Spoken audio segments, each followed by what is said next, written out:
Hi everyone, welcome back to my channel. My name is Amber and this is going to be a list of my most anticipated releases for March 2020. I do this video every single month. I come up with a list of the books I'm most looking forward to reading and I tell you about them. So if you like this kind of thing, do feel free to subscribe, it would mean a lot to me.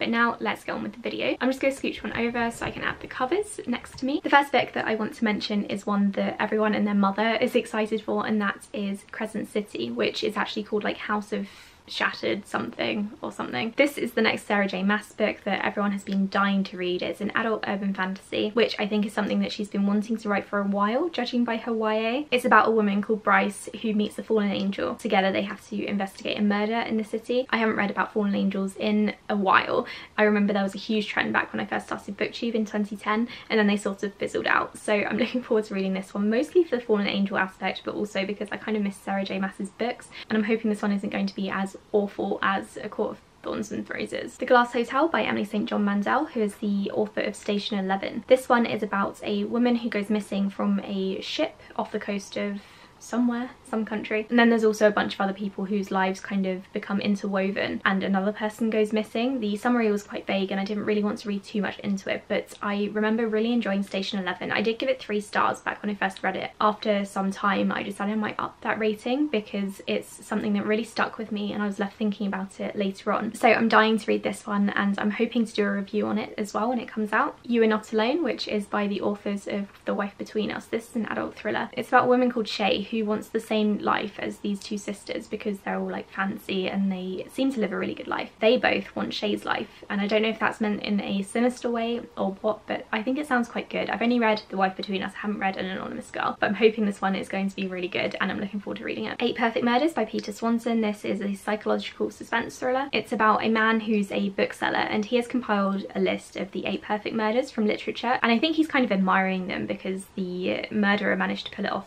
perfectly. Then the FBI gets involved and they start investigating him. The synopsis also says that someone else is after him too, not just the FBI. I'm really intrigued by this one because the synopsis sounds quite vague but also quite sinister at the same time, so I'm hoping it's going to be good. I know that Peter Swanson is a very well-regarded author, although I've not yet read any of his books. I do have All the Beautiful Lies on my March TBR, so maybe I will find out whether he's any good soon. The City We Became by N.K. Jemisin. This is her newest book and I think it's the start of a new series. It's urban fantasy in which all cities have souls. The cities and their souls also have guardians. Someone or something is trying to destroy New York City. I did request a review copy of this one but I was unfortunately denied, but I will be picking this one up as soon as it comes out and hopefully be doing a review on it. I've only read one book by N.K. Jemisin so far and that was the 5th season, but I absolutely loved that one. It stuck with me and I can't wait to finish off the trilogy and then discover her other stuff. Only Mostly Devastated, which I have already read.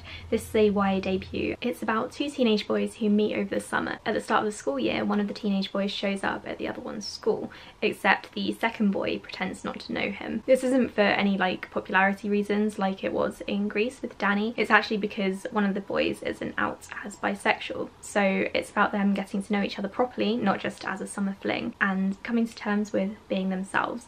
I really enjoyed this book. I gave it 4 stars. I did think that one of the main characters, the one who shows up at the school, whose name I can't remember, was a little bit irritating, but he's a teenage boy, they tend to be irritating. Another book that I've read already that's coming out in March is All Your Twisted Secrets.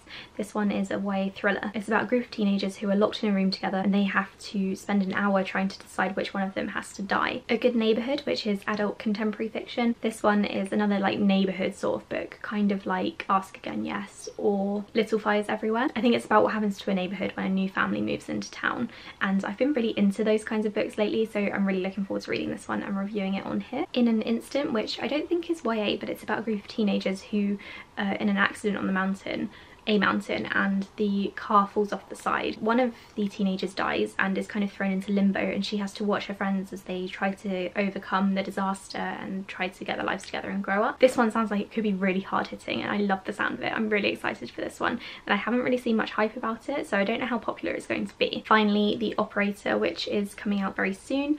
This one is about a switchboard operator who listens in on people's phone calls and she learns a lot of gossip and intrusive intrusive stuff about the people that she's listening in on. Apparently she receives some life-shattering news after listening in on one conversation, and everything kicks off from there. And I love the idea of this concept. It sounds a little bit like Landline by Rainbow Rowell, except not really. That one was more like paranormal, ghostly. This one just sounds really dramatic and I'm dying to read it. Those are the 10 books that I'm really looking forward to that are coming out in March. Let me know if there are any not on my list that you're looking forward to in the comments below, or let me know if I have introduced you to any new books. I also wanted to say, let me know if you want me to review any of these in particular, and I will try to get around to them as soon as possible. Thank you so much for watching my video, and I'll speak to you all in the next one. Bye!